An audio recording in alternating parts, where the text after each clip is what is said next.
All right, so LeBron saying the Mavericks are the reason why he is who he is today, Stephen A. Do you agree with him?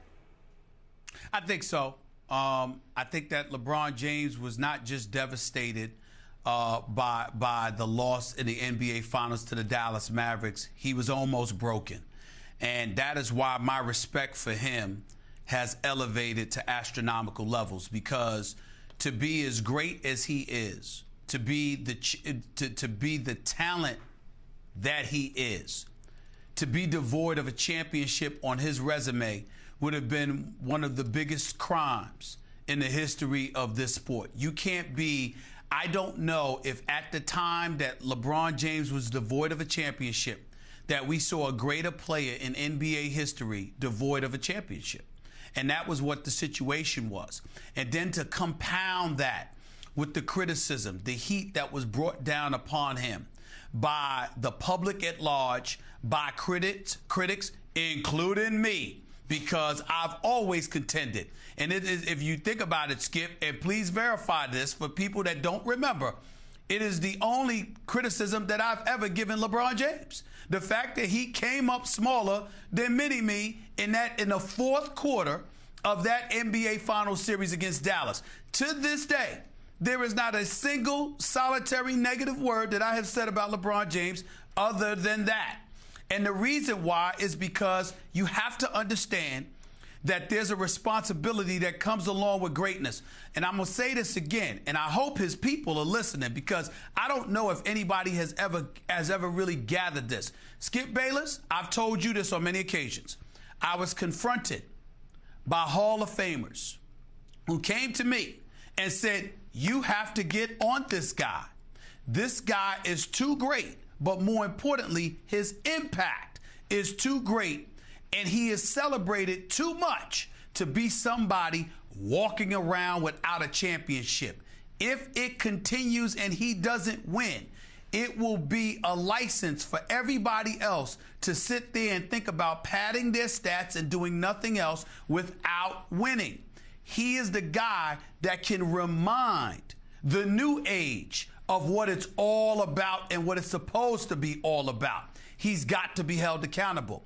So listening to him say what he just said last night, it's a reminder that he too sensed the totality of the moment, the impact that it had on his career and his life, and winning and finally overcoming those demons, winning a championship, all right, not only shut up the critics, not only gained all of our respect, but it also put LeBron James at peace finally. He got that proverbial huge monkey off his back. And as a result, it not only made him a better player, but it made him a better man. And that, to me, is what you were hearing when you heard him say what he said last night. And all of us are better for it because we get to watch his greatness uninhibited. It's a great thing. Okay, I'm not buying the big picture concept of what you just said. I agree, and I appreciated that you criticized him in 2011. I don't know how you had another choice. It was just such a disaster. You had to criticize that performance. Sure. And you're right. Sure. And you haven't said a discouraging word since then. But I'm about to, because I'm not buying the concept that series, that failure in that finals changed everything for LeBron James. Now, I'm going to reiterate what I just said. I love this new guy that I've been seeing over the last 3 weeks. This is a shift for LeBron James. I have not seen this guy play this way, this mad from night after night after night ever before. And Stephen A., even, I'm going to reiterate, last night, the Mavericks, the current Mavericks, tried to trash talk him and tell him he couldn't shoot in his 11th season in the NBA. And because they still sense a little vulnerability there in his psyche. But what did he do last night? Instead of getting nervous the way he did in 2011 when they trash-talked him to his face, he got angry, and he took it out on them. This is a shift. But I'm going to point out to you, I still believe LeBron got a great break in the 2012 finals when he got to go up against a Kevin Durant who idolized him, who was his best buddy outside of Dwayne Wade within the confines of the Heat locker room.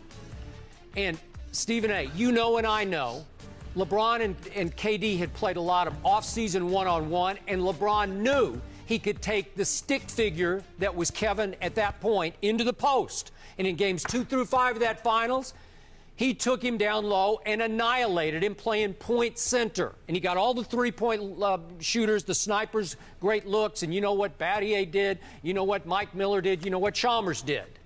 Now, let's go to last year. And I'm sorry, in the big picture, in Game 6, that was 2011 all over again down the stretch. And I know you're going to say it's a cheap shot for me to bring it up, but I saw it again. It is.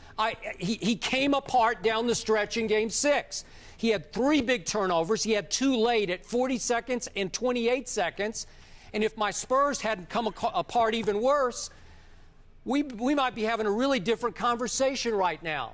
LeBron missed the 3 to tie. It clanged long, as you know. Bosh got the rebound, and you know the rest of the story. Ray Allen saved LeBron's legacy with that 3 from the corner. Again, big picture, so did LeBron's career change dramatically off the 2011 failure? I don't think so. I think he was very fortunate in the previous 2 finals. But right now, I'm seeing a guy who got challenged by the world and by Kevin Durant, and he is emerging into a superstar level I have not witnessed before.